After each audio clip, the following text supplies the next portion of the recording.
Under legislation introduced by the former Labor government, what our employers pay us in terms of super was set to rise gradually from 9.5% to 12% by 2019, generally meaning more cash for all of us upon our retirement. Now, though, the rate is going to stay at 9.5% until 2021 and won't reach 12% until 2025.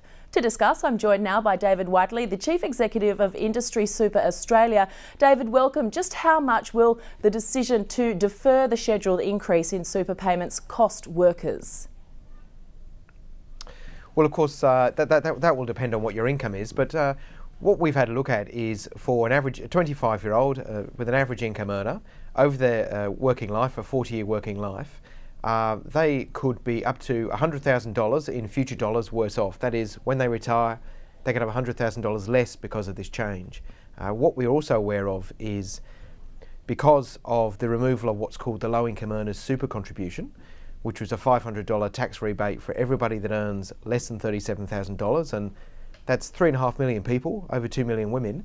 Because of the removal of that, those people could be up to a further $25,000 worse off. So these changes are significant when it comes to people's superannuation nest eggs. Prime Minister Tony Abbott says delaying the increase is a good deal for workers because it will keep more money in their pockets. As odd as it sounds, the Prime Minister isn't really lying though. Can you just explain to our viewers how this could in some circumstances be the case, in that workers could receive in wages what they would have received in additional super? Sure.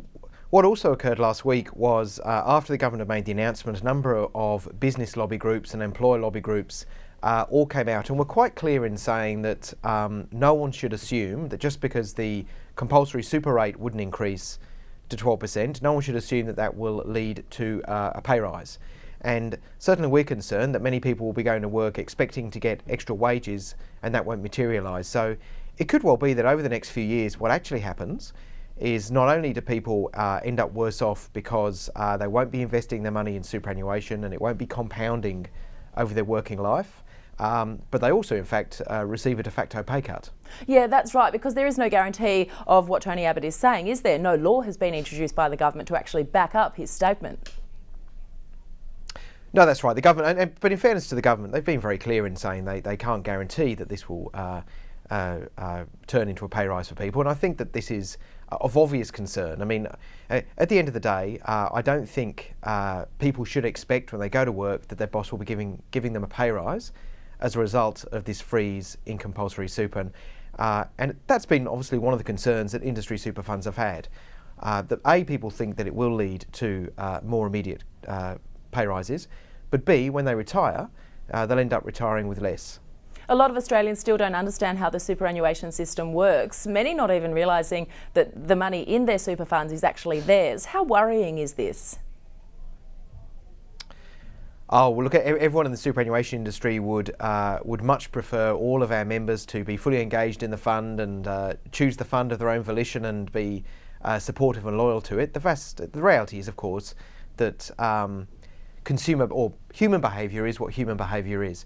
People put off decisions for the future and they tend to live for today. It happens in all walks of our lives. So when it comes to saving for your retirement, of course, the vast majority of people tend to put more immediate financial pressures or more immediate financial goals ahead of saving for retirement. That's why we have compulsory super. Exactly how much control do people have over their super? Obviously, if it's self-managed, it's full control. But what about the millions of us that have our super parked in managed funds? Can we choose how it's invested? Oh, absolutely. Almost every industry super fund and bank-owned super fund now would allow people to make decisions about how to invest that.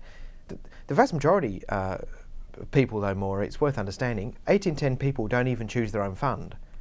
8 in 10 people default into the superannuation fund chosen by their employer. Therefore, the idea that they're then making investment decisions clearly doesn't connect. The vast majority of people don't choose their own fund. They stay in the default fund or the balanced option within that fund, and often over their working life end up with 2 or 3 funds as well. This is just how the system is operated. It's a function of human behaviour. It's also why we have compulsory super, and it's also why we need to make sure that the sector is very well regulated to make sure that people's interests are always protected, even if they're not paying as much attention as we would like. And David, what should people do if they want to get on top of their super and understand it that little bit better? Oh, well, the first thing, of course, is to when their statement comes through, and that many people would have received their superannuation statements in the last few weeks or in the next few weeks. When that statement comes through, have a good look at it. Start to understand the fees, the charges, understand what the returns are, and maybe get in contact with that superannuation fund to learn a little bit more about their super.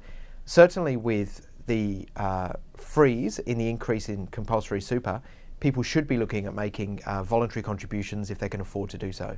David Whiteley, thanks so much for your time. It's a real pleasure. Thank you, Maura.